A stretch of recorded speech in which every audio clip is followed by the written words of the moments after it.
The cloth was red before she'd finished wringing it out, and the man on her table was still not breathing right. Navar pressed her palm flat against his sternum, the way her mother taught her, the way her mother's mother taught before that. Listen with the hand, not the ear, because wounds lie to the ear but never to skin. Under her fingers his heart stuttered, caught, found its rhythm again, stubborn. Whatever else this stranger was, he was stubborn down to the muscle. "Stay," she told him, though he hadn't moved in an hour. "I didn't pull you out of the reeds to lose you to a fever." He didn't answer. Couldn't. His lips were cracked and his throat worked around nothing, around water he didn't have, and the gash along his ribs had gone the deep, ugly purple of a wound 3 days old and untreated. She'd smelled him before she'd seen him. That was always the way of it for her. Scent before sight. The body's truth arriving ahead of the eye's report.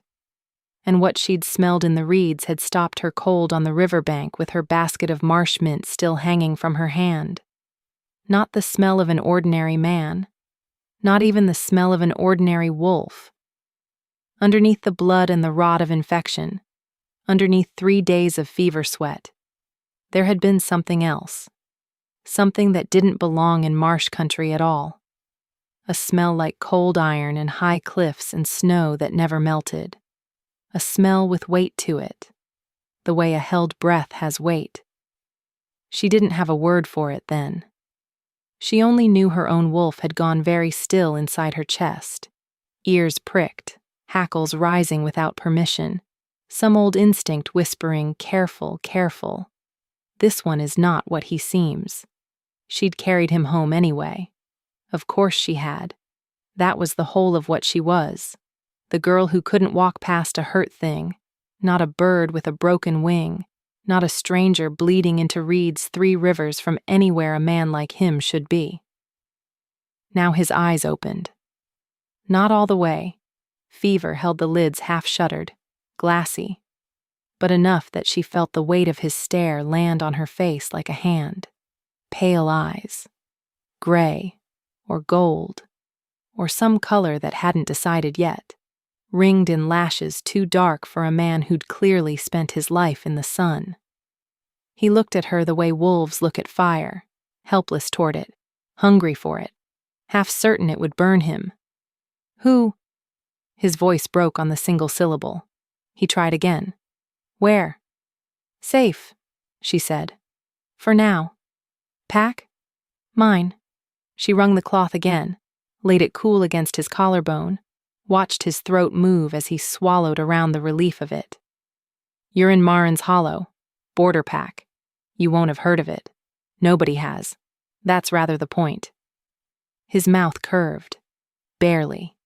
A ghost of something that might have been amusement if he'd had the strength to spend on it. "Lucky," he rasped, "to wash up nowhere." "Lucky to wash up where someone still pulls strangers out of rivers," she corrected, and pressed harder against the wound than was strictly necessary, just to watch his jaw tighten, just to remind him whose hands he was in. Most places along this border they'd have left you for the fish, or worse, turned you over to the King's patrol and let them ask why a man's bleeding 3 rivers from his own territory. Something moved behind his eyes. Quick, gone before she could read it. "King's patrol," he repeated, like he was tasting the words for rot. "Hunting something," she said. "Or someone. They've had riders along this border for a fortnight, knocking on every door from here to the salt flats. Whole territory's gone jumpy as a rabbit in a fox's shadow." She wiped her hands on her apron, not looking at him now, because something about the stillness that had come into his body made her not want to. "You didn't get that wound from a King's patrol, did you?" "No," he said. Too fast. Too flat. She looked up. He was watching her with an attention that had nothing fevered left in it at all, and for one held breath she understood that whatever weakness she'd dragged out of the river, it was not the whole of what he was. The wolf under her hand had teeth. She simply hadn't been shown them yet. "What's your name?" she said. A pause, long enough that she heard the river outside, the wind combing through the reeds, an owl somewhere asking its question of the dark. "Kale," he said finally. It came out smooth, practiced. It was, she would learn far too late and far too deep in love to protect herself from the knowing, a lie. She didn't sleep that first night, not properly. She dozed in the chair by the hearth with her knees drawn up and her shawl gone thin with age pulled tight, waking every hour to check his breathing, to press her palm flat against the heat coming off him like a stove left burning.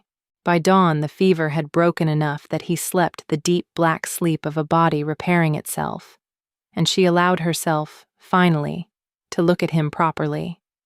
Not as a wound to be read, as a man. He was beautiful in the way storm clouds are beautiful, something you admired from a careful distance, something that promised weather. A scar split one dark eyebrow clean through, old and silvered. The kind a blade left when it had been thrown rather than swung. His hands, even slack in sleep, were a soldier's hands, calloused along the first knuckle where a sword grip wore the skin, a thin white line across the left palm that spoke of a blade caught wrong, once, and never again. Whoever Kale was, he had been fighting for a very long time. "Found yourself a pretty problem," she muttered to the empty room, and went to put the kettle on, because a healer who couldn't laugh at her own foolishness had no business healing anyone. The pack elder arrived before the water boiled. Oren didn't knock. He never did. 60 years a wolf, and he still moved like he expected the door to simply know better than to be shut against him, shoulders first, nose working the air of her cottage before his eyes even found the man on her table. Navar. Just her name, flat as a held weapon. What is this? A man I pulled from the river. She kept her hands steady around the kettle, because Oren smelled fear the way she smelled wounds, and she would not feed him hers. Half dead, fevered. I did what I do, Elder. You smelled him. It wasn't a question. Oren's nostrils flared, slow, deliberate, the way he tested a stranger's scent for threat, the way other men tested a blade's edge. Tell me what you smelled. She hesitated. That was her mistake. The half-second too long. The breath that gave away she had something to hide before she decided to hide it. Fever, she said. Infection. Blood 3 days old. And under that, I don't know yet. It was true. It was also not the whole truth, and Oren's eyes, old gold, sharp as a hawk's even at 60, narrowed on her face like he'd caught the seam where the lie joined the fact. We are 3 rivers from a king who has hunted this border for a fortnight, Oren said, low, each word set down like a stone in a wall. We are hiding a fugitive in the granary loft who would see this whole pack burned for the crime of existing. I will not also harbor whatever that is. A jerk of his chin toward the table, toward the sleeping stranger. Without knowing what it costs us. He's hurt, Oren. That's all I know. That's all that matters to me. That has always been your trouble, girl. Not unkind. Worse than unkind. Tired. The way you're tired of a flaw you've watched ruin things before. You read wounds better than anyone this pack has ever had. You read people like a child reads clouds. Whatever shape you want to see, you'll find it. It landed because it was true, and she hated him a little for saying it where the stranger might wake and hear how easily she could be cut. He stays, she said, until he can walk. Then he's someone else's problem. Oren studied her for a long moment, the kind of look that weighed more than it should have, and then he was gone as silently as he'd come, leaving the door swinging soft on its hinge and the smell of his disapproval hanging in the room like smoke after a fire's put out. She didn't see, because his eyes were shut and his breathing even, The way the stranger's jaw had tightened at the word fugitive. The way his hand, slack a moment before, had curled, just slightly, into a fist. He woke fully on the third day, and the first thing he did was apologize for the blood on her table. It undid something in her that she hadn't expected to need undoing. She'd braced for arrogance. Men who looked like him, soldiers with that particular weight of command sitting unconscious in their shoulders, usually woke up entitled to the bed they were given. Instead, he tried to sit up, winced at the pull of stitches, and the first words out of his mouth were, "Your table. I've ruined the wood." "It's a healer's table," she said, amused despite herself. "It's seen worse than you." "Has it? Once a man came in with an axe still in his thigh. Put up less fuss than you did about the fever tea." That earned her a real laugh. Short, rusty, like a door that hadn't swung in years. And something in her chest turned over softly at the sound of it, at having caused it. She busied herself with the bandages so he wouldn't see her noticing. "You've been awake 3 days and told me nothing true," she said, not looking up. "Kyle isn't your name." The silence that followed had teeth in it. "What makes you say that?" "Your scent changes when you say it, just slightly, like a held breath let out wrong." She finally met his eyes. "I read wounds for a living. A lie is just another kind of wound. I can smell where it doesn't sit right." He looked at her for a long moment, really looked, the way no one in Marin's Hollow looked at her anymore, not since she'd become simply the healer, a useful shape in the pack's daily geometry, rather than a woman who might surprise someone. Under that look, she felt suddenly, foolishly aware of the flour on her sleeve, the dirt under her nails from the morning's herb digging, the plainness of everything about her next to the dangerous elegance of him. "It's the name I use," he said finally. "It isn't false. It's only not the whole of me." "That's not an answer." "It's the only one I can give you yet." His voice had dropped, gone rough at the edges. Navar. Her own name in his mouth did something unfair to her pulse. "You remembered it." "I remember everything you've said to me since the river." A pause, waited. "I remember the smell of mint on your hands when you pulled me out. I remember thinking, before I understood I would live, that it was a strange thing to die smelling of someone else's garden." She had to turn away from him then, ostensibly to refill the basin, actually because her face had gone hot in a way no fever could account for. And behind her she heard him shift on the narrow bed, heard the soft catch of breath that meant pain.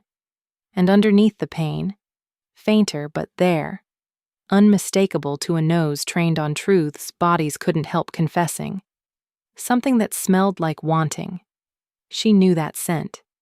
She'd smelled it on enough mated pairs in the hollow, on enough nervous young wolves circling each other at the spring gathering. Warm, low, like bread rising, like rain on hot stone. She told herself it meant nothing. She told herself a great many things that week that turned out, everyone, to be lies of convenience, the kind you build because the truth is too large to fit through your own front door. The bath came on the 5th day, when his fever had broken fully but the wound still wept, and the dirt of the riverbank had dried into every crease of him like a second, ruined skin.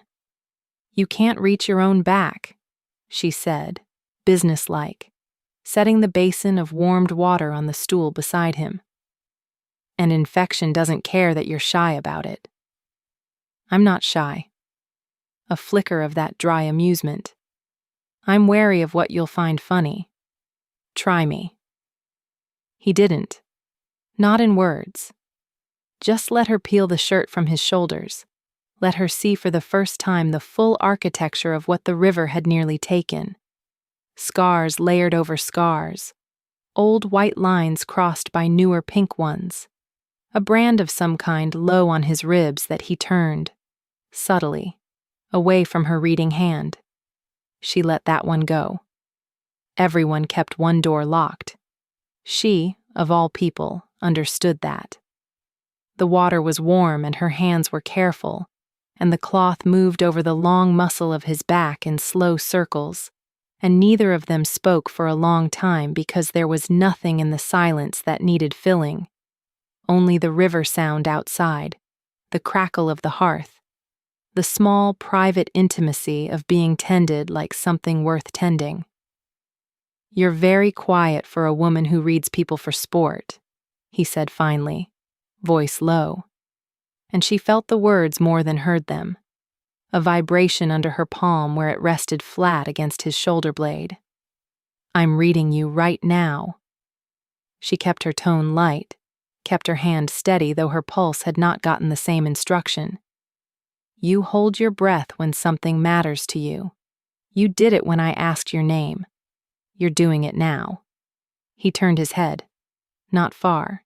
Just enough that she could see the line of his jaw, the pale eyes gone dark in the low light, close enough that she caught the change in his scent before she saw it confirmed on his face, that warm bread and rain smell sharpening, deepening, going from quiet want to something with an edge. "And what does it mean," he said, "when I do it now?" The cloth stilled against his back. Navar. Just her name. The same low rasp as before, except this time it wasn't a question of identity. It was something closer to a held door, an invitation half-spoken, the kind of word that asked permission to become a different kind of word entirely. She should have stepped back. She thought distantly of Oren's voice. "Whatever shape you want to see, you'll find it." And felt the old fear flicker that she was doing exactly that now, reading want into a stranger because some lonely corner of her had decided to need it. But his scent didn't lie. His scent had never once lied to her, not in 5 days of fever and confession and careful silences. And what it told her now, raw and unguarded as a held breath finally released, was want with no calculation in it at all. She leaned in. The space between them narrowed to nothing, and the dogs in the yard began to bark. Not the lazy bark of a fox in the henhouse, the sharp, escalating bark of strange wolves on the path. Many of them, boots on gravel, a voice raised in command pitched to carry.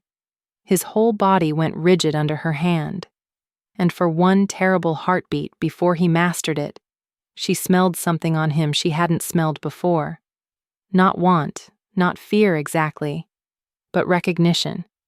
The scent of a man who knew precisely whose boots were on that gravel, and was afraid not for himself, but of what those boots meant for her. "Get under the furs," she breathed. "Now. Don't move. Don't breathe loud. If it's the patrol, I'll handle it." He caught her wrist, just for a second. "Navar. Whatever they say. Later." Her heart was a fist against her ribs. "Hide." She opened the door before they could knock it down, because a door knocked down asked questions. A door opened politely did not.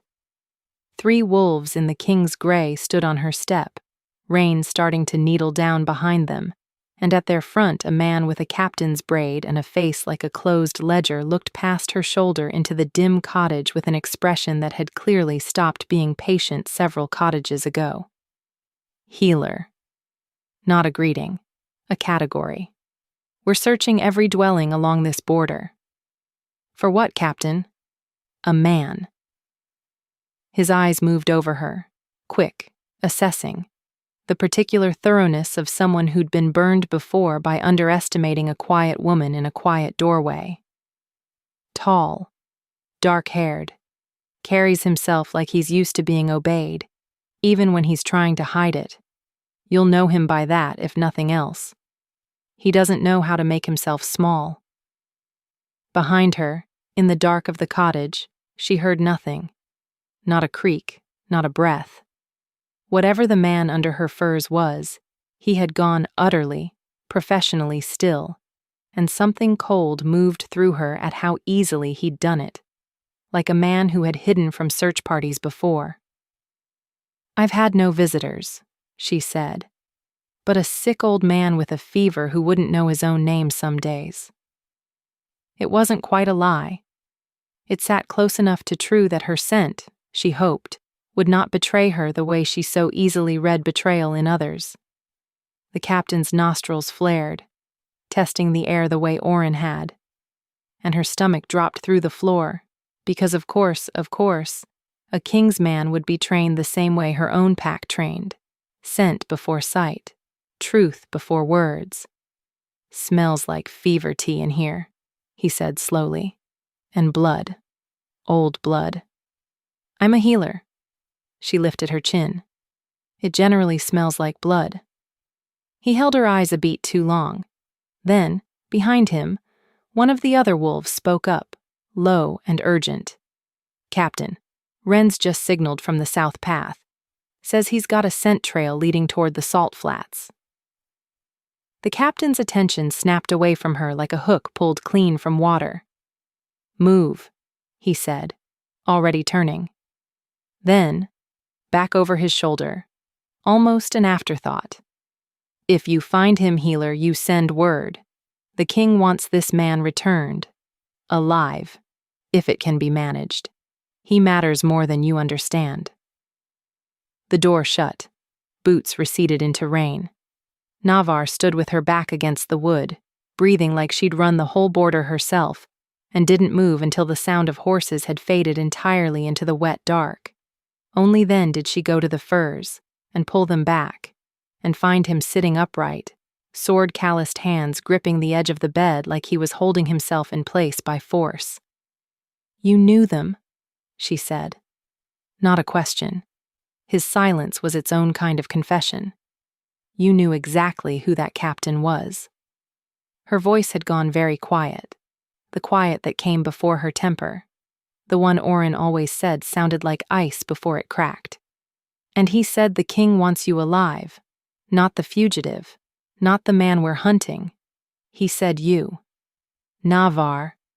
Who are you?" The fire popped.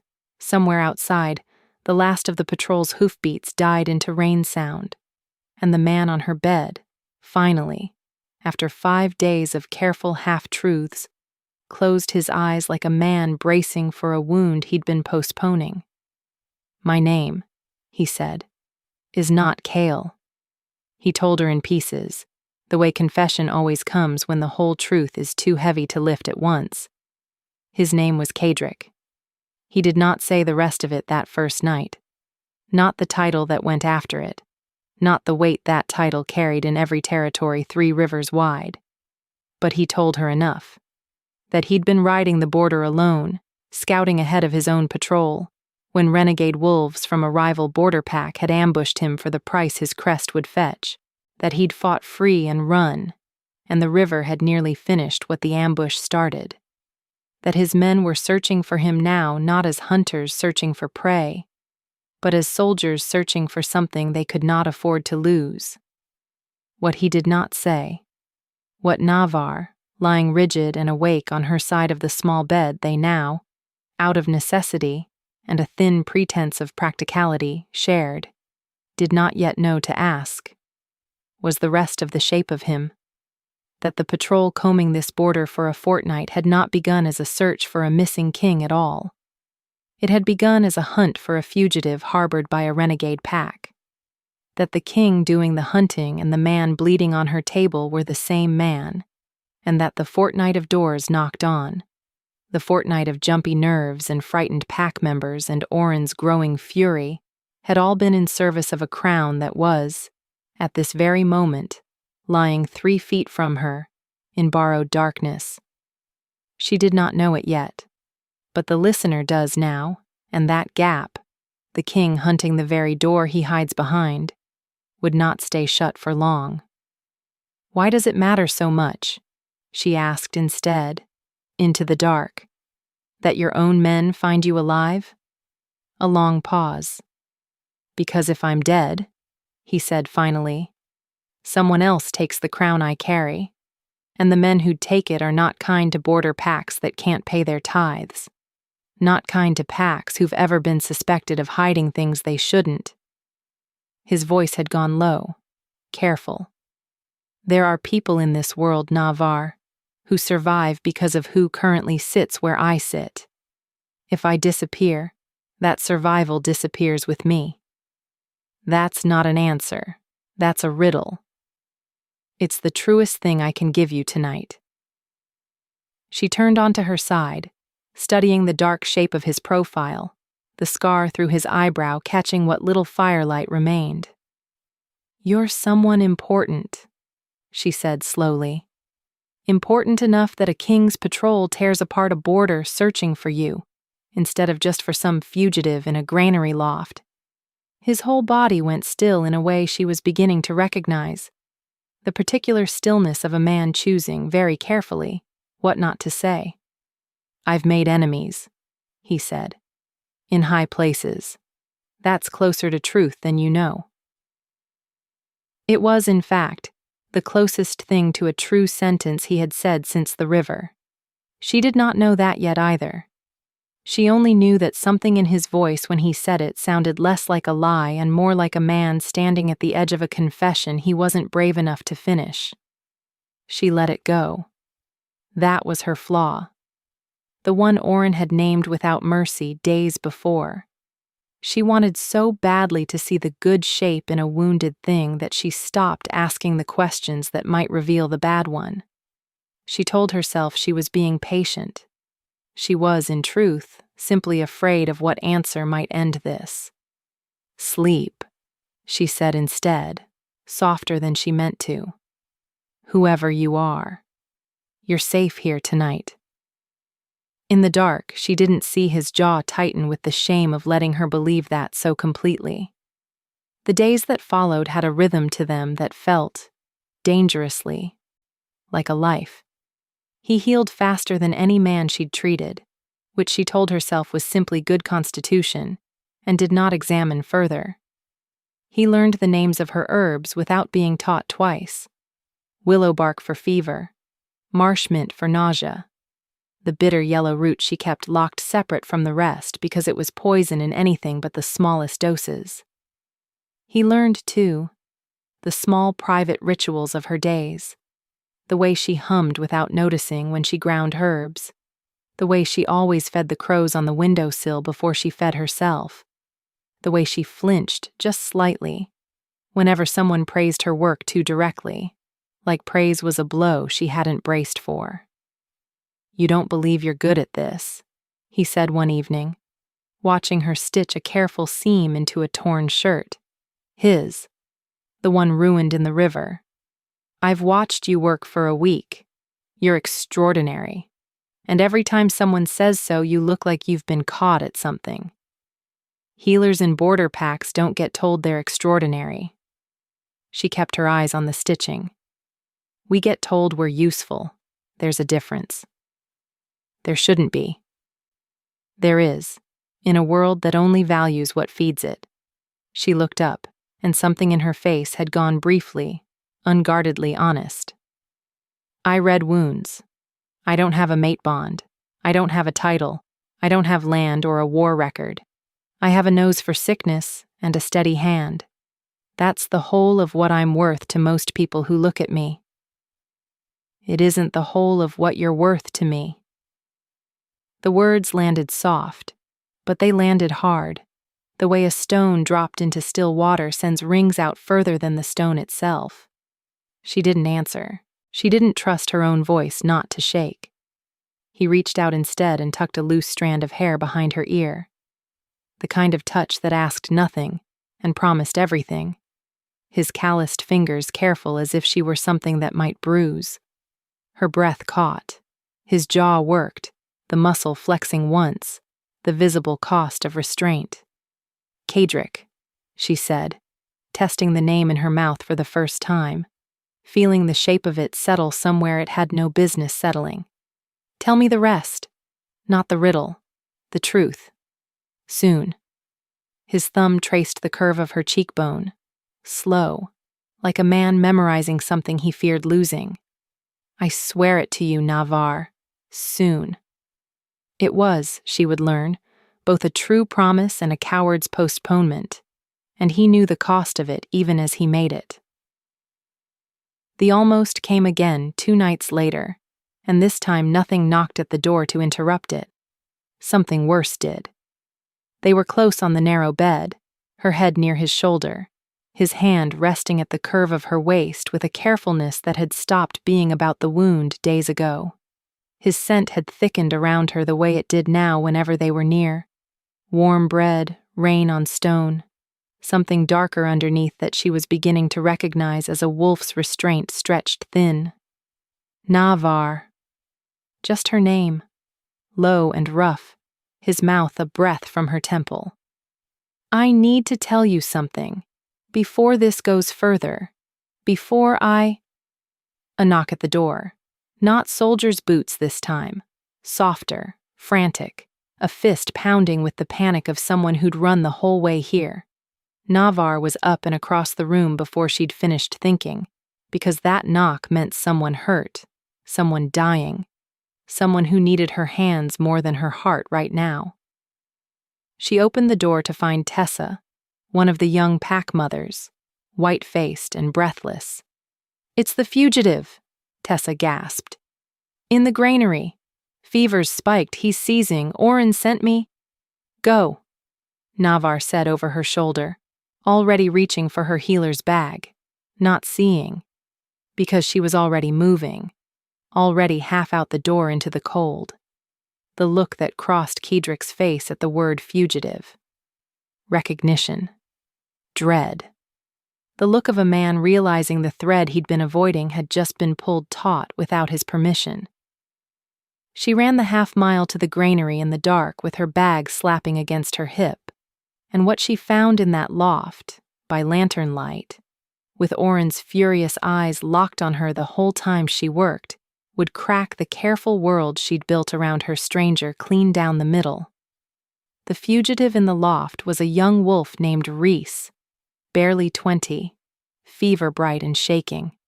And what made him a fugitive at all? What made him worth a fortnight of King's patrols knocking on every door from here to the salt flats? Was tattooed in old ink along his collarbone, a mark she'd seen only once before, on a traveling trader's arm, named in passing as the brand of a king's blood heir who'd renounced his claim and run. He's the king's half-brother, Oren said flatly, watching her work, watching her hands go still on the boy's fevered chest as the truth assembled itself. Renounced the line 2 years ago rather than be married off to secure a border treaty he didn't want. Came to us starving and half-mad, and we hid him because that is what this pack does, Navar. We hide what the crown wants to grind up for its own purposes. You knew, she breathed. All this time. You knew exactly what we were hiding. I knew. I didn't tell you because you read wounds. Girl, not secrets. And secrets you don't carry can't be smelled off you by a king's hunting dog. His old gold eyes found hers, hard. Which is precisely why I need to know right now what you've been hiding in your own cottage for the last fortnight. Because that patrol isn't hunting some lost soldier, Navar. They're hunting him, a jerk of his chin toward the boy on the cot. And the man leading that hunt himself disappeared from his own ranks 6 days ago. Same 6 days you've had a stranger fevered in your bed. The lantern light seemed to dim. The smell of sickness in the loft, the smell of Oren's old fury, the smell of her own fear rising sharp and sour. All of it narrowed down to one terrible, obvious shape she had been too tender-hearted, too hungry for a good story, to let herself see. No, she said. No, he's a soldier, a scout. He told me. He told you what a king tells anyone he doesn't trust yet. Oren's voice gentled, which was somehow worse than his anger. Navar. What does he smell like when he's not lying to you? She thought of cold iron, high cliffs, snow that never melted, a smell with weight to it, the way a held breath has weight. She thought of every scent-trained nose in 3 territories knowing instantly instinctively what that meant. And her own nose. The one she trusted above all else. Having known it from the very first hour and simply, stubbornly, refusing to translate the knowledge into a name she didn't want to carry. "Oh," she said, very quietly, and felt something in her chest crack clean through. "Oh no." He felt the cottage go cold before she'd even crossed the threshold. Kedrick had not moved from the bed in the half-hour since she'd run out the door, because every instinct in him, every soldier's instinct, every king's instinct, screamed that he should be doing something else entirely. He should have followed her. He should have told her the truth the moment that frantic knock came, before fear could do the work of unmasking him in a way far crueler than his own mouth ever would have managed. He'd known. From the first night, watching her face by firelight, listening to her talk about a king's patrol with no idea whose ribs that title sat under. He'd known he was building something on a foundation that would not survive his own name. And every day he hadn't told her, every almost kiss he'd let stretch instead of breaking it with confession, he'd told himself, soon, after she trusts me, after it's too late for her to simply close the door. He understood, watching her step back through that door now with her face gone the color of old ash, that too late had arrived without his permission. "You're him," she said. Not loud. Worse than loud, flat, stripped of everything warm that had lived in her voice for a fortnight. The king. The one hunting Reese. The one your own captain stood on my step calling the king in everything but the word itself. He didn't deny it. There was no version of this where denial bought him anything but more time to lose. And he had already spent every coin of trust she'd given him on lies that felt, in this moment, exactly as cheap as they had always been. "Kedrick von Roos," he said quietly. "Alpha King of the Eastern Territories. Yes." The silence after that name landed like a held breath the whole cottage took at once. "You let me..." Her voice cracked, found itself again, harder. "You let me bathe you.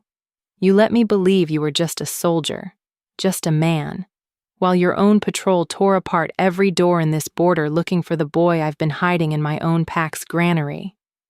You knew every single day what would happen to us if they found him, what might still happen." "I came to this border hunting Reese," he said, and made himself say it plainly, because softening it now would be one lie too many. That part was never false. I have men who believe my half-brother stole something from the royal vault before he ran. A ledger. Evidence of corruption in my own council that I need back before it's used against the crown itself. I needed him found. Alive. Before someone less patient than me found him first and decided silence was simpler. And the ambush. The river. Her eyes had gone bright and furious. Was any of that even true? True enough. His jaw worked. I rode ahead of my own patrol to search this border alone, because I didn't trust what my men might do if they found him first, and a rival pack's wolves caught me doing it.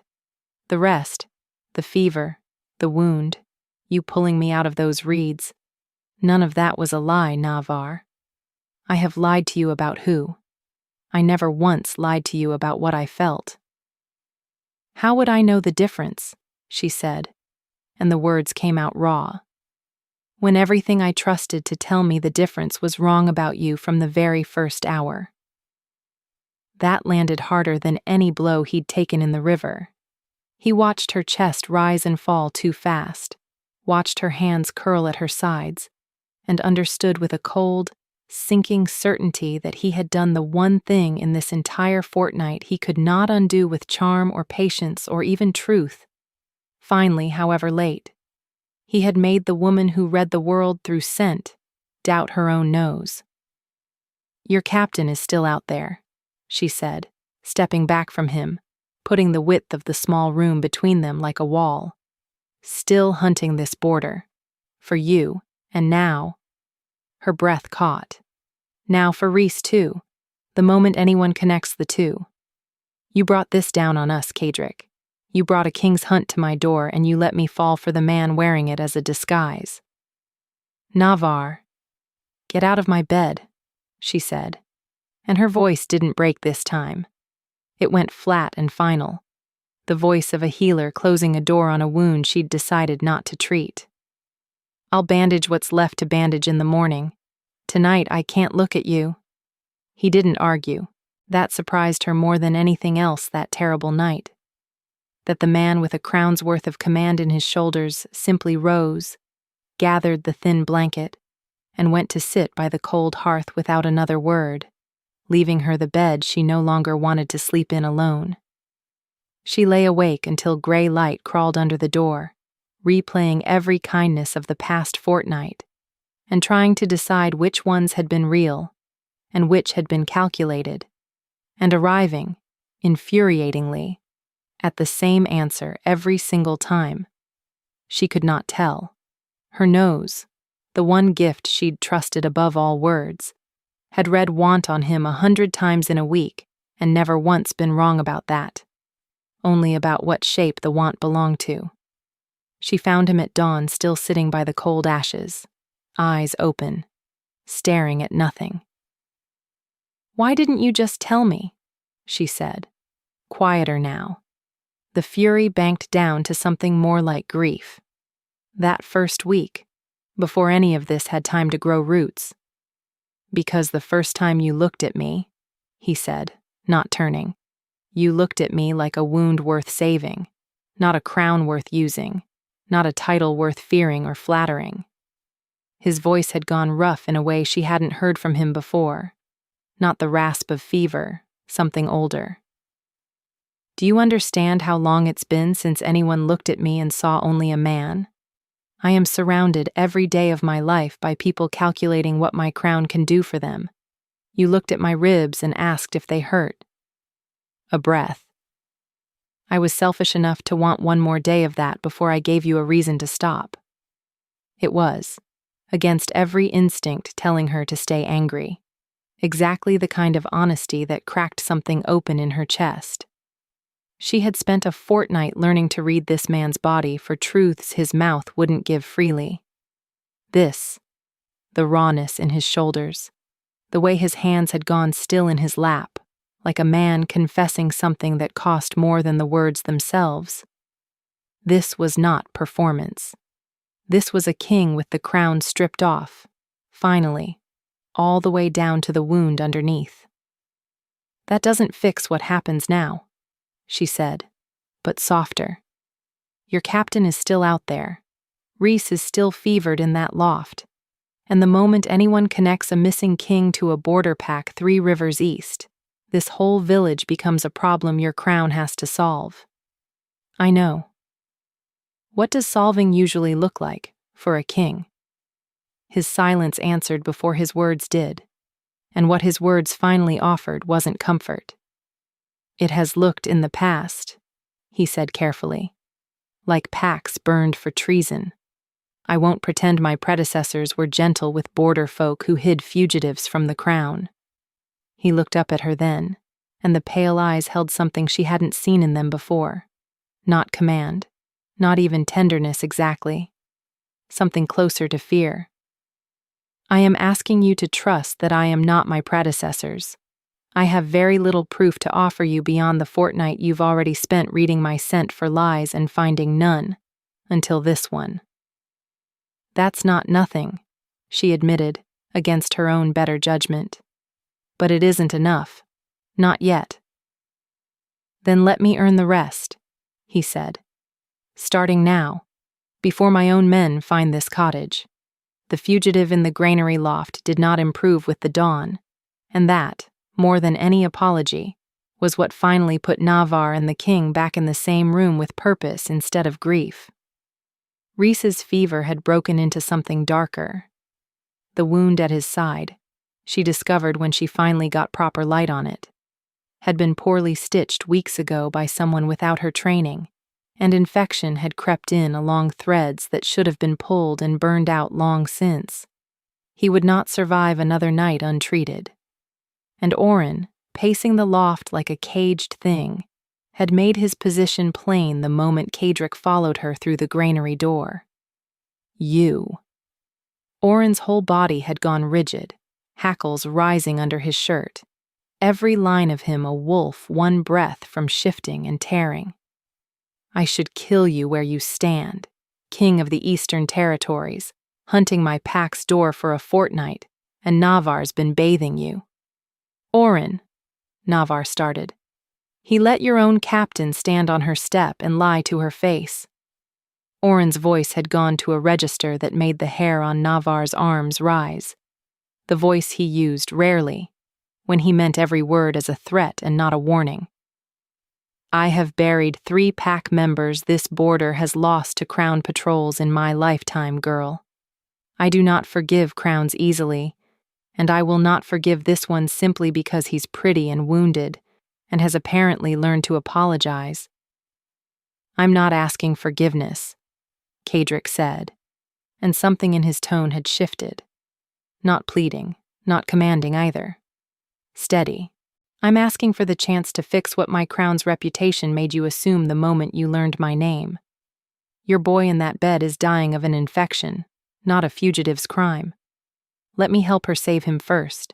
Judge the king after. Oren's eyes cut to Navar. And if he's lying again? If this is simply the easiest way to get close enough to take the boy himself? Navar looked at Kadric for a long moment, read him the only way she knew how, the way that had never once failed her until the lie of his name had tangled the signal. His scent, right now, in this loft, with a dying boy on the cot and an elder ready to tear his throat out, held no calculation in it at all, only urgency, only the particular tight, acrid edge of a man afraid of losing something he could not yet name plainly enough to ask for.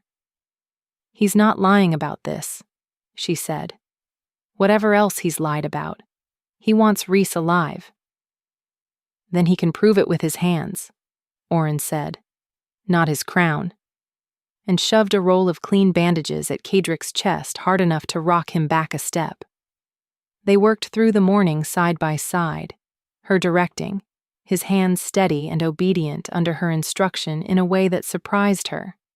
A king taking orders from a border healer without once reaching for the authority that would have let him simply command the room instead.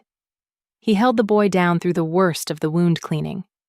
He didn't flinch from the smell of rot, didn't flinch from the boy's screaming, didn't once try to make the work about himself. You've done this before, she said quietly, somewhere past midday, watching him pack a wound with practiced, careful pressure. Held a wounded man down. Where? My own border wars, he said, not looking up. Before I was a king with men to do this for me, I was a soldier who learned that the only mercy in a bad wound is steady hands, and someone willing to stay until the worst of it passes. A pause. I haven't done this myself in years. I'd nearly forgotten I knew how. It was, she thought, the first time she'd seen the soldier underneath the crown. Not the false soldier he'd pretended to be for her benefit, but the true one. The boy who'd learned this work in some war she knew nothing about, and carried it still, buried under titles and command and the weight of a throne he wore like armor. Rhys's fever broke by evening. Oren, grudging and silent, allowed Kadric back through the granary door without immediately threatening violence, which both of them understood, without saying so, was the closest thing to forgiveness the old wolf had left to give. The captain found the granary 3 days later, and it was not Kadric's confession that brought him, but a careless scent trail and bad luck both at once. Navar heard the dogs first, the same sharp, escalating bark as before, except this time there was no warning, no time to hide anything, because the captain and 4 of his men were already cresting the rise toward the granary when Tessa's youngest spotted them and screamed the alarm too late for anyone to do more than brace. Kadric, Navarre breathed, already moving toward the loft, toward Reese, still too weak to run, toward Oren standing in the yard with his hackles up and murder plain on his old face. "They've found us." He was beside her before she'd finished the thought, and something in his bearing had changed entirely. The soldier's careful stillness gone, replaced by something that moved like command itself.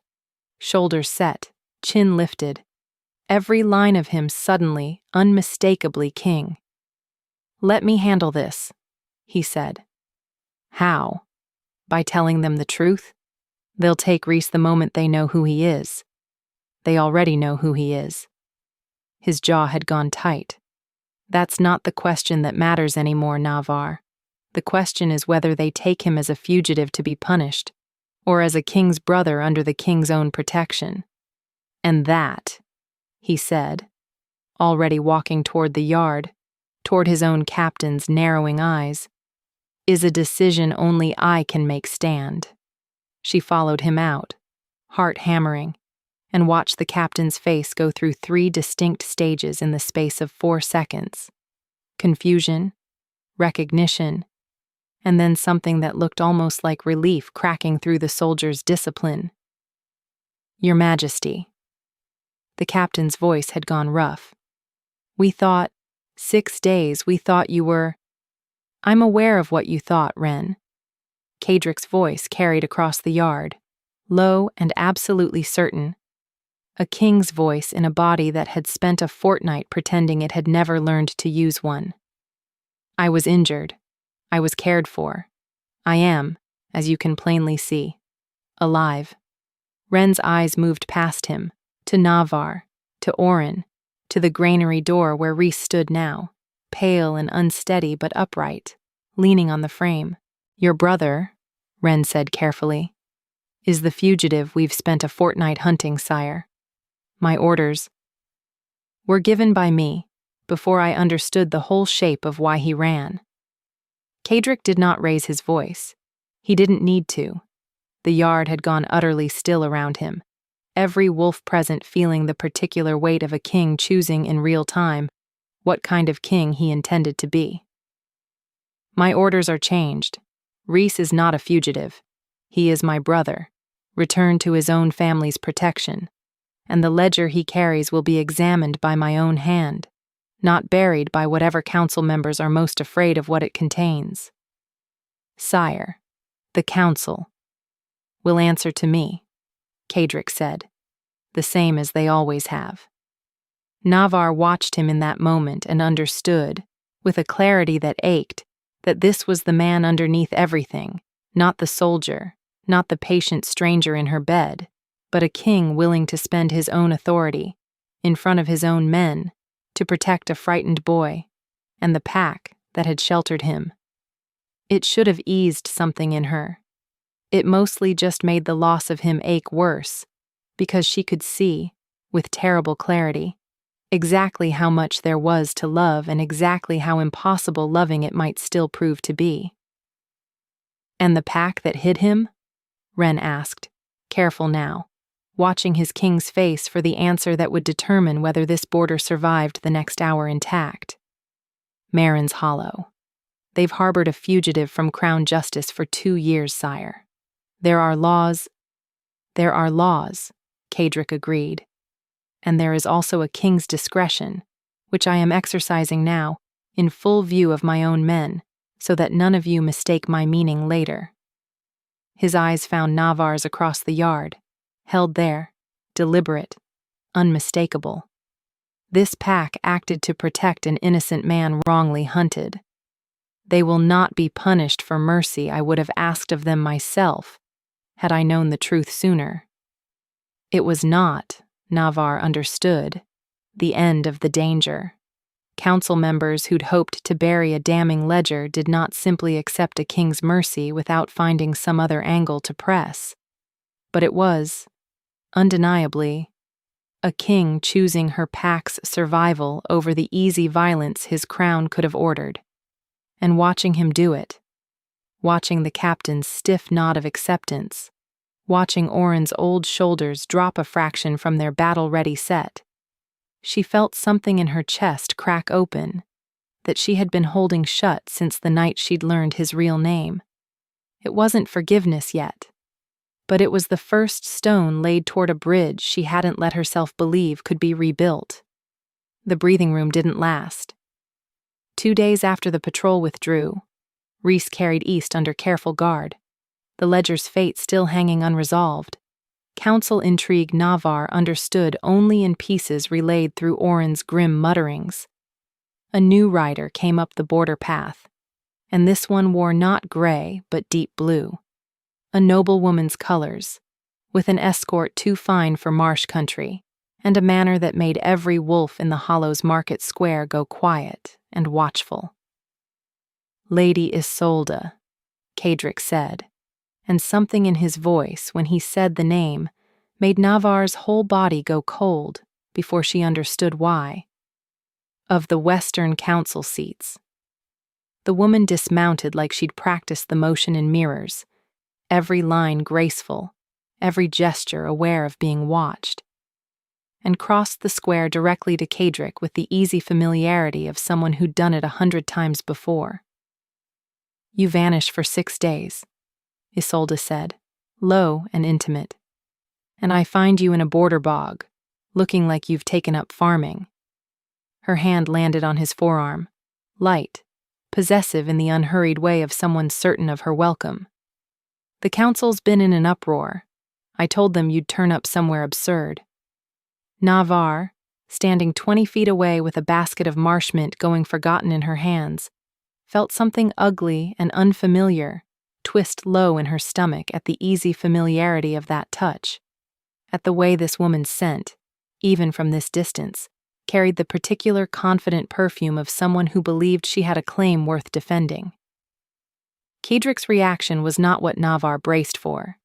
He didn't lean into the touch, didn't return the easy warmth. His whole body had gone subtly stiff, the careful stillness she now recognized as a man managing something he didn't want managed in public. "Isolde, this isn't the place." "It's exactly the place." Her eyes swept the square, found Navar, and something flickered there. Quick, assessing, dismissive in a way that landed harder than it should have. "Oh, is this her? The little healer who's been keeping my future husband warm while the whole Eastern Territory wondered if he'd been murdered." The word husband dropped into the square like a stone into still water. Navar's chest went tight and hot all at once. Jealousy, she recognized distantly, ugly and immediate.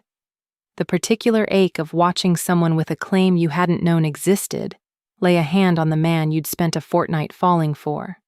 But underneath the jealousy, colder, was something worse. The sick lurch of course. Of course a king had a betrothal waiting somewhere in his real life. Some arrangement she'd never been told about because she'd never been told the whole truth about anything. "There is no betrothal," Kadric said, sharp enough that Isolde's perfectly composed face flickered, just slightly. "There was a proposal, from your father's council seat to mine. 2 years passed. I never accepted it." "You never refused it either," Isolde said, smooth again, though something brittle had crept into her voice. "Which the council has always taken as a yes deferred, darling, not a no delivered." "Then the council has taken it wrong." His voice had gone low and absolutely final, the same register he'd used in the yard facing his own captain. "I'm sorry for the confusion my silence allowed to grow. It ends now." Navar didn't wait to hear the rest. She turned, basket still in hand, and walked back toward her cottage with her spine very straight and her face carefully blank, because she would not let this border pack watch her come apart over a king who apparently had an entire life of claims and council seats she'd known nothing about. She didn't make it past the well before he caught her arm. "That isn't what it looked like," he said. "It looked," she said, not turning, "exactly like what it was. A woman with a claim on you, and a fortnight where you let me believe there wasn't one." Her voice wavered despite every effort not to let it. "I'm so tired, Kedrick, of finding out the truth of you in pieces, always one beat behind everyone else who already knew." "There is no peace left to find." His grip on her arm gentled, turned to something closer to a held hand than a held wrist. "I swear to you, on the bond itself, there has never been an accepted betrothal. Isolde's father wants the Western and Eastern council seats joined through marriage.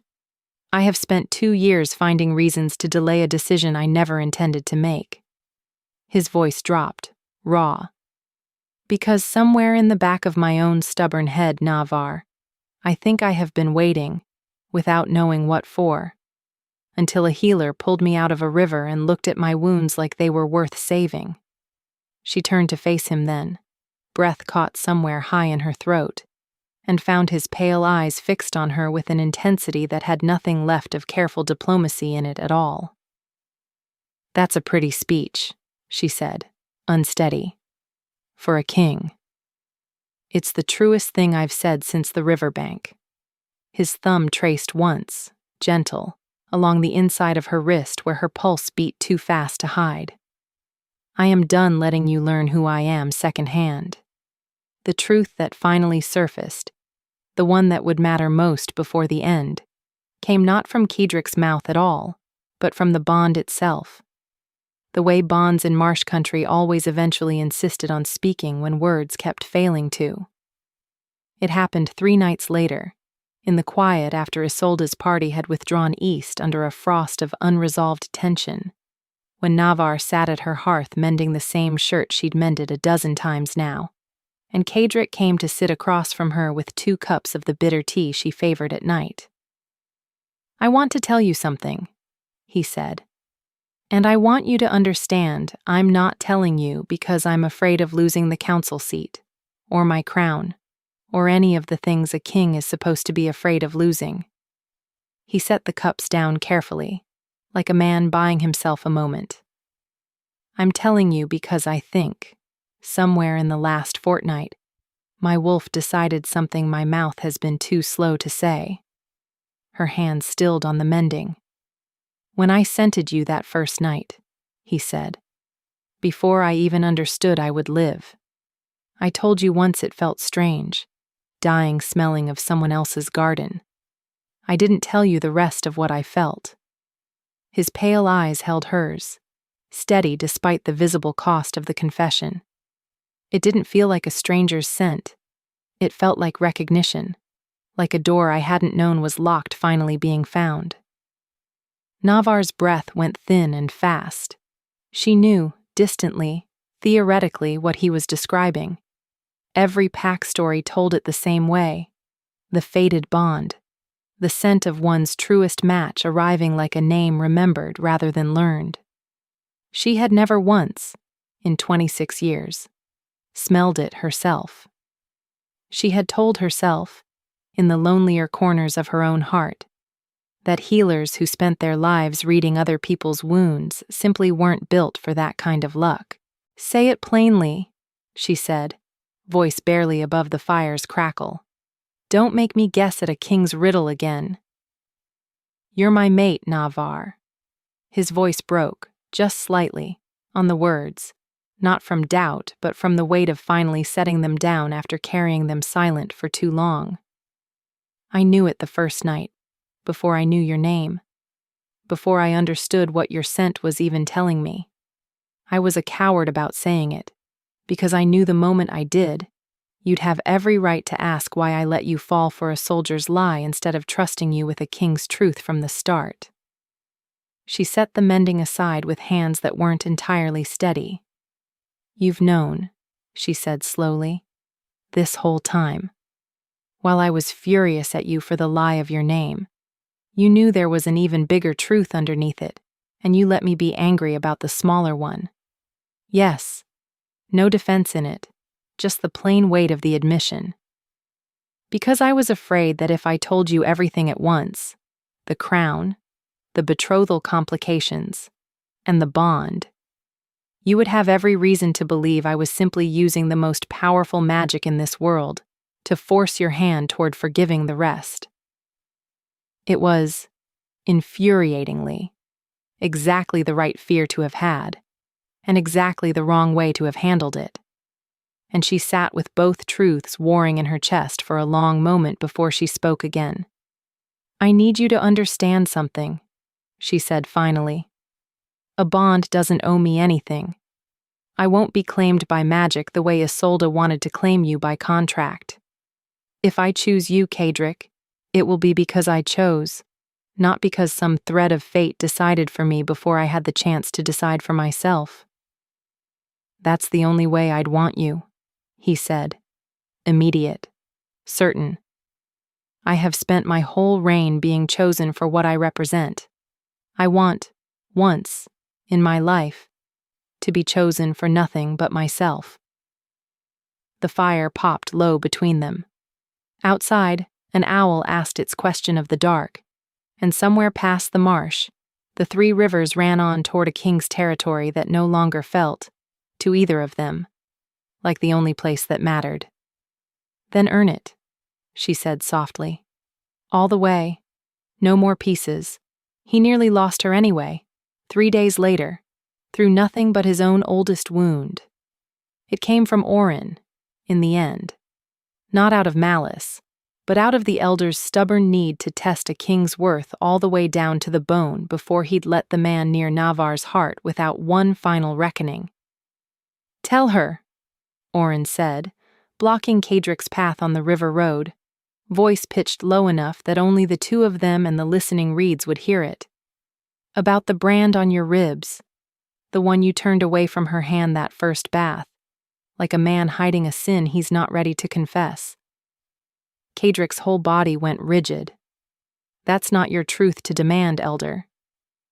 It's hers to know, if she's going to bond herself to you in front of a hall full of people who'll ask questions you can't dodge forever. Orin's old eyes didn't waver. I've seen that brand before, boy.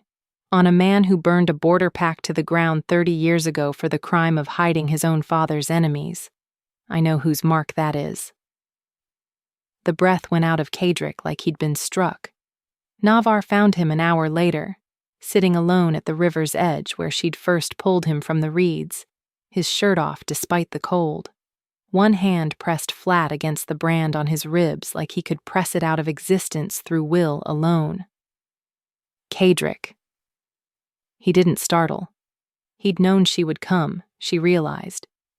Known Orin would push this confession into the open one way or another, and had simply been waiting, alone, to find the courage to meet it. My father branded me with this when I was 12, he said, not turning, voice scraped raw. It's the mark of the line that burned Greymore Hollow to ash for the crime of sheltering refugees from a war my father started. He did it himself, with his own hands, while I was made to watch.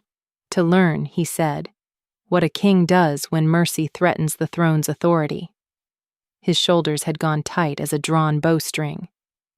I have spent every year since trying to be a different kind of king than the one who taught me that lesson. And every single day I am afraid that somewhere under the choices I think are mercy, his lesson is still in me, waiting. Navarre sat down beside him in the cold reeds, close enough that her shoulder brushed his, and said nothing for a long moment, letting the river sound fill the space where words weren't ready yet. You held a dying boy down for me, she said finally, and didn't flinch from the smell of his rot. You stood in my pack's yard and spent your own authority protecting people who'd have every reason to want your crown gone. Her hand found his, cold fingers lacing with his colder ones. That's not your father's lesson living in you, Cedric. That's you, choosing every single day not to be him. The brand doesn't decide that. You do. His breath shuddered out of him, the sound she understood distantly, of a man finally setting down a weight he'd carried alone for 20 years, here in the same reeds where she'd first found him broken and bleeding, and refused to leave him to die. I disappointed you, he said. Twice over now. The lie of my name. The lie I kept even after the bond surfaced. He turned to face her finally, pale eyes raw in a way she'd never once seen on him, not even fevered. I don't have a clean version of myself to offer you, Navar. I have a king who's made every mistake a frightened man makes when he's terrified of becoming his own father. I don't want clean, she said. I've spent my whole life patching wounds, Kadric. I was never looking for a man without scars. I was looking for one honest about where they came from. He kissed her then, finally, fully, the almost of every interrupted moment over the past fortnight resolving at last into something neither of them pulled back from, and it tasted like river water and wood smoke, and the particular relief of two people who had finally run out of secrets worth keeping between them. The council came for him 3 weeks later, and it came, as these things always do, dressed as an invitation rather than a summons. They want to see you crowned officially settled, Kadric told her, pacing her small cottage with the restless energy of a man bracing for a fight he couldn't simply win with a sword. Council seats joined, betrothal questions answered, the whole Eastern hierarchy reassured that their king isn't planning to abandon protocol for a border healer nobody important has ever heard of. And what do you intend to tell them? The truth. He stopped pacing, turned to face her fully. That I have a mate, that the bond chose her, and I chose her back, and no council seat in this kingdom outranks that. They won't simply accept it. She kept her voice steady, though her stomach had gone tight with old fear. The same fear Oren had named weeks ago. The fear of being a useful shape rather than a worthy one. Isolde's father holds half the Western Council. They'll call me unworthy before they call your bond inconvenient. Then let them call you whatever they like, Kadric said, voice hard with a certainty that hadn't wavered once since the river's edge. In front of every wolf in that hall, and watch what happens when I answer them. She went east with him 3 days later, past the 3 rivers that had once marked the edge of her whole known world, into a territory of stone halls and silk, and the particular cold formality of a court that had spent 2 years building expectations around a marriage she'd never agreed to. Oren came too, against every instinct that told him crowns were not to be trusted, because he would not let her walk into that hall without at least one hollow wolf at her back. The great hall was full when they arrived. Council members in their fine colors, Isolde's father with a face like carved stone, Isolde herself standing near the front with an expression carefully composed into something that wasn't quite triumph yet, but was clearly hoping to be. Your Majesty, the eldest council member said, voice carrying through the hushed hall. We are gathered to settle, finally, the matter of the Eastern Crown's marriage. The Western Alliance has waited 2 years for your answer. Then wait no longer, Kadric said, and his voice filled that hall the way it had filled the yard of Marin's Hollow weeks before. Absolute, unhurried. A king who had stopped being afraid of his own decision. I have an answer. It is not the one this council has spent 2 years assuming. Isolde's father's jaw tightened. Somewhere behind Navar, she heard Oren's low growl of warning, ready for trouble even here, even now. Kadric crossed the hall to where Navar stood, every eye in the room following the line of his attention, and took her hand in front of all of them. In front of the council that had dismissed her on sight, in front of Isolde whose composed face had finally cracked into something raw, in front of a hall full of people who had spent her whole life teaching her that a border healer's worth was small and useful, and easily overlooked. This is Navar, he said, voice carrying to every corner of that silent hall. Healer of Marin's Hollow. The woman who pulled me from a river when I was nothing to her but a wounded stranger, and tended me without once knowing, or caring, what crown I carried. The woman my bond chose before I had the courage to choose her back. His grip on her hand tightened, steady, certain. She is not a complication to this council's plans. She is my mate, claimed by the truest magic this kingdom has ever recognized. And I am done postponing what every part of me has known since the night I woke in her cottage smelling of someone else's garden. The hall had gone utterly, completely silent. I withdraw any consideration of the Western Alliance's proposal, Kedrick continued, eyes never leaving Navar's face. Not out of disrespect to this council's concerns, but because a king who cannot honor the one bond his own wolf recognized as true has no business asking his people to trust him with anything larger. Navar's heart was a wild, frantic thing against her ribs. Every eye in that hall was on her. The council, Isolde, strangers in fine silk who'd have once looked through her like she was furniture in someone else's story. And for the first time in her whole life, she did not feel small under the weight of being seen. Navar. Kedrick's voice had dropped, gone private even in a hall full of witnesses, meant for her alone despite every ear straining to hear it. I am asking you here, in front of everyone who once would have overlooked you, will you let this bond seal? Not because fate decided, because I am choosing you, and I am hoping, with everything I have left to hope with, that you will choose me back. She felt the bond stir beneath her skin before she answered. Warm, certain, a thread drawing taut between them that had been waiting, patient, since a riverbank fortnight ago for exactly this moment to finish what scent had started. I chose you the night I pulled you out of those reeds, she said, voice steady despite the tears gathering, unbidden at the corners of her eyes. I just didn't know yet what I was choosing. Now I do. Her hand tightened in his. Yes, Kedrick, I choose you, crown and all. The bond sealed between them with a warmth that started at their joined hands and spread outward like firelight catching dry kindling. Visible even to those nearest, a faint shimmer along the line where their wrists met. The old magic of marsh country and royal blood alike finally given permission to finish what it had started weeks before either of them had the courage to name it. Isolde turned and walked from the hall without a word. Her father's face had gone the color of old ash. And somewhere near the back, Navar heard Oren's low, satisfied growl. Not quite approval, not yet, but the closest thing to it the old elder had ever offered a king. They didn't stay in that stone hall long after the bond sealed. Kedrick had business with his council that would take weeks to untangle. The ledger, Rhys's standing. A dozen threads of crown politics that Navar understood she would eventually have to learn the shape of.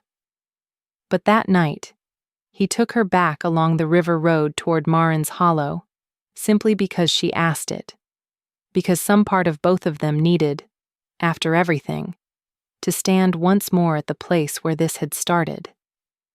The reeds were the same. The water moved the same dark, patient way it always had, and the smell of marsh mint and cold river and home rose up around her, exactly as it had the day she'd found a half-dead stranger bleeding into the silt. I keep thinking, she said, standing at the river's edge with his arm warm around her shoulders, about that first night. How frightened I was of what I smelled on you and didn't have a name for yet. And now I know the name.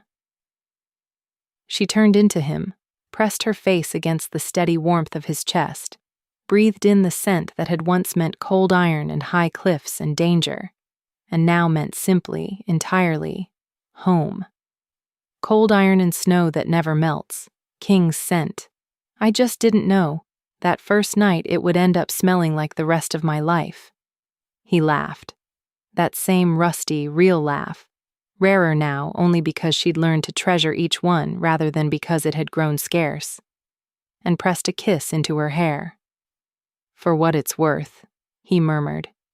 You smelled like marsh mint and stubbornness, and I have never once, in 28 years of being a king, Wanted anything as badly as I wanted to know your name."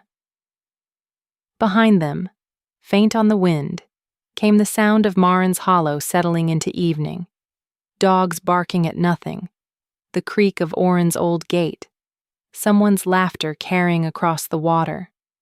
Home still, just larger now somehow than it had been a fortnight before, she thought, standing there with a king's arms around her and a bond settled warm beneath her skin, of every door she'd ever opened to a stranger without asking first what it might cost her. She had never once regretted it. She did not regret this one either, not even the fear, not even the fortnight of careful lies that had nearly cost them everything before the truth finally, stubbornly, found its way to daylight. The river kept moving. The reeds kept their old patient hush. And somewhere underneath all of it, steady as a held breath finally let go, the bond between them simply hummed on, quiet, certain hers. "Stay," she said softly, echoing the very first words she'd ever spoken to him, back when he was only a wounded stranger and she was only a girl who couldn't walk past a hurt thing. "Always," he said. "I told you that first night I'd stay. I just didn't know yet how much I'd mean it."